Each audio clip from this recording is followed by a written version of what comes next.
What happens when men and women fall behind? Do people judge them differently?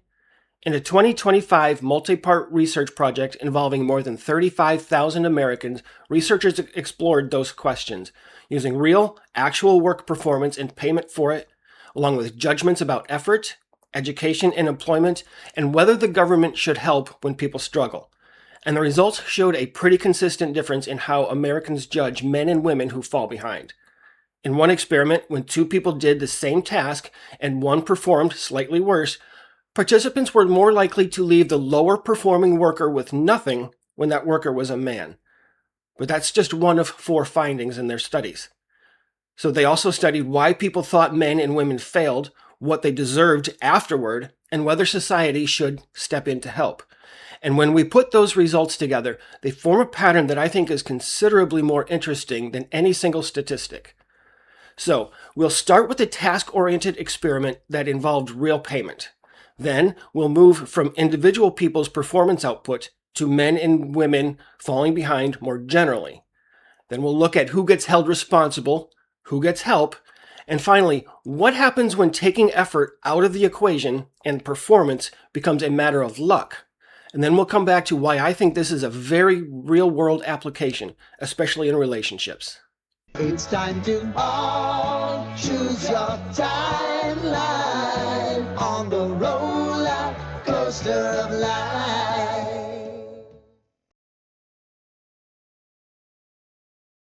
The 2025 research article that I mentioned is titled Experimental Evidence on the Acceptance of Males Falling Behind. Across multiple experiments and surveys in a single larger research project that involved more than 35,000 Americans, the authors examined whether people respond differently when a man falls behind than when a woman does, and whether beliefs about effort help explain any of those differences. The authors proposed 4 main findings from 2 related experiments. In the first part, participants considered an individual male and female worker. The more productive worker was to receive $6, and the less productive worker to receive nothing, although participants could decide at one point to allocate earnings differently. So this part measured 2 different things. Number 1, whether participants were more likely to leave the less productive man with nothing, and number 2, whether they were more likely to believe that the less productive man had exerted less effort. And the second part moved from individual work production to men and women falling behind, again more generally, in education and employment. Now, these participants were also randomly asked about either males or females. This part measured 2 different things as well. Number 1, whether participants were more likely to attribute men's falling behind to low effort, and number 2, whether they were more supportive of government assistance when women were falling behind. So the study's 4 main findings follow one basic sequence: effort, blame, deservingness, and support for poor outcomes. So let's dive into each one of these and put some real-life perspective to them. First, we have men's perceived effort, and here's how this worked. 2 American workers, 1 man and 1 woman of the same age, completed the same task. The more productive worker was initially paid $6, while the less productive worker was given nothing. A different participant then controlled how that total of $6 could be divided or allocated. The participant could leave the original allocation unchanged, that is $6 to the more productive worker and nothing to the less productive worker, or give some of the money to the less productive worker so they at least get something for their effort. Sometimes the less productive worker was a man, sometimes a woman. Everything else was the same. And the results showed that 38.4% of participants left the less productive man with nothing, while 31.1% left the less productive woman with nothing. A different sample of participants was shown the same worker outcome and asked whether the person who received nothing had exerted less effort than the person who received all $6. And that result shows that 53% believed that the less productive man had exerted less effort. 44.3% believed that the less productive woman exerted less effort. So when the lower performer was a man, participants were more likely to give him nothing and to conclude that he had not tried as hard. Next is the blame for outcomes. This is part of the larger study that moved beyond one worker to generalize men and women as groups. Here, participants were asked whether men or women falling behind in education and the labor market reflected low effort. And here, 46.7% attributed men's falling behind to low effort. Meanwhile, 32.5% attributed women's falling behind to low effort. Now, as I mentioned, this extends the judgment from one lower producing man to men struggling more broadly. Along with the first finding that I mentioned, men's poor outcomes are portrayed as evidence of poor effort, and the assumption of poor effort is then used to justify his failure. Moving on to the third part, participants were asked to explain their redistribution decision.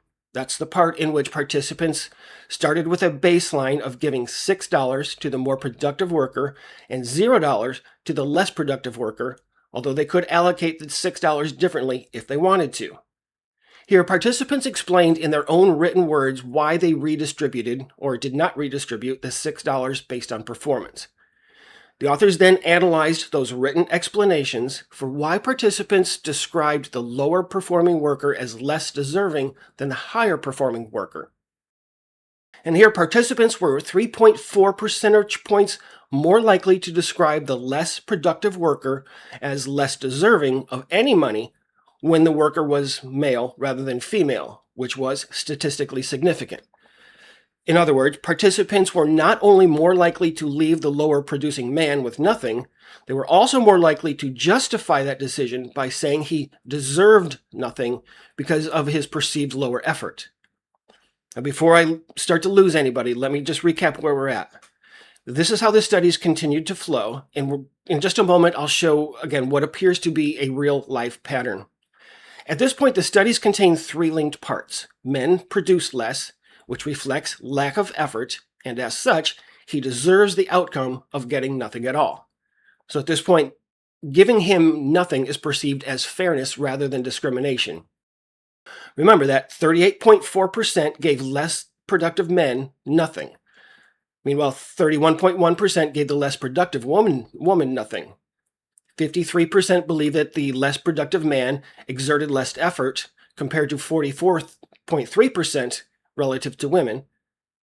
And then on the third one that we spoke about a moment ago, 46.7% attributed men's failing behind to low effort compared to 32.5% of the attribution given to women. All right, let's move on. In the fourth major finding, a different group of participants was asked whether it was very important for the government to assist people falling behind in education and the labor market. Some participants were asked about men, others about women. And for this result, 54.2% supported government assistance when women were falling behind, compared to 42.2% when men were falling behind. So now the pattern is complete. More men are likely to be explained as low effort. Their falling behind is more likely to be blamed on that low effort. Unsuccessful men were more than women deserve nothing at all, and women more than men should get government help. And this is how it plays out in real-life relationship dynamics for men. You're perceived as doing the bare minimum, so you fail at getting or keeping the girl because of it. And you deserve nothing because the failure is your fault. So she leaves the relationship and the government is expected to take care of her. The findings fit together such that people are more likely to blame men for the relationship failure because they consider men's outcomes more likely to be self-inflicted, and they shouldn't get outside support when their relationships fall apart. Let's talk a little bit about gender results, because what I just explained to you was the entire sample. When we limit it to just the women, they gave more stark results than the men did. In fact, women showed a larger anti-male gap in several of the main outcomes, especially judgments of individual effort and support for government assistance. When the less productive worker was male, women reduced what they gave by about twice as much as the male respondents did. Also, women were much more likely to say that the less productive man's result was a lack of effort. Their statements that he tried less were more than 5 times that of male respondents. When the question about government assistance changed from helping women to helping men, support among female respondents fell by more than twice as much as support among male respondents. For blaming people's negative outcomes on low effort, 46.7% of women blamed men's failing behind as low effort, compared to 32.5% for women. Now, let's put all of that into perspective. The study directly examined an actual paid task, education, earnings, redistribution of those earnings, and government assistance. But the underlying application is very similar to men's relationship outcomes and what people think about them. The relationship version, as it relates, begins with bare minimum. Men are told that they're failing to provide the minimum effort required to attract or to earn relationships, so they should get nothing. When he doesn't attract a partner, it's because he's bare minimum. And that outcome is then used as circular evidence that he didn't try hard enough. So when she leaves, he gets nothing for any of his efforts. And the stereotype is that he couldn't meet her needs. In the case of marriage, her hardship after divorce is perceived as needing government or any other intervention. Or we could even translate that to social support for non-marriage relationships. You get the point. From her former husband, the court, government programs, and society, they're all expected to help maintain her stability or to replace resources that were lost after she leaves the relationship. But what about luck? The researchers also tested what happened when unequal task performance was determined by luck and the sex differences still remained. Participants still gave less money to the less productive men and were still more likely to leave him with nothing at all. They also continued to believe that men with no earnings were more likely to have exerted less effort, even when it was attributed to luck. And what about political affiliation? Republicans were less distributive of the $6 than non-Republicans overall. That is, they were more likely to give the less productive worker nothing. Yet when allocating money other than the $6 to $0 allotment to workers, both Republicans and non-Republicans gave more money to low production women than to low production men. And in the government support survey, Republicans supported giving help less overall and were more likely to attribute reduced outcomes to low effort. So politics changed whether people were willing to give government support, but it did not eliminate who they preferred to help. So what do we actually do with all of this information? I don't think that the lesson here is that every woman thinks this way or that every time a man fails, somebody is consciously applying an anti-male bias. Keep in mind that the authors were not reporting or studying relationships. They studied judgments about work, effort, who deserves what, along with education, employment, and government assistance. But across each situation, the same basic pattern kept appearing. Men who fall behind are more increasingly described as having tried less. They were more responsible for their negative outcomes, and they were less deserving of help afterward. Meanwhile, women received more benefit of the doubt and more support. And perhaps the most interesting part is that attitudes remained even when luck determined performance outcomes, and it also survived political differences. And that's the part that I would remember. Because you're going to hear judgments in real life about who tried hard enough, who's responsible for shortcomings, and who deserves what as a result. So pay attention to those judgments, even when she's talking about somebody else. Listen to how women that you come across assign credit, blame, and subsequent support. What does she think that a struggling man deserves? What does she think that a struggling woman deserves? And when you notice it, ask her what she thinks directly.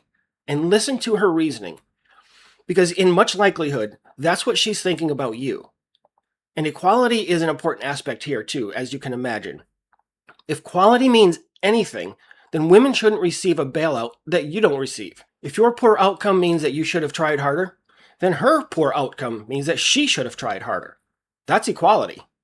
So consider using this as a lesson and stop giving women more credit than men, stop accepting unwarranted blame for all of your reduced outcomes, and stop rescuing women just because they're women. Apply the same standard to both genders, and let's work toward the equality that women demand.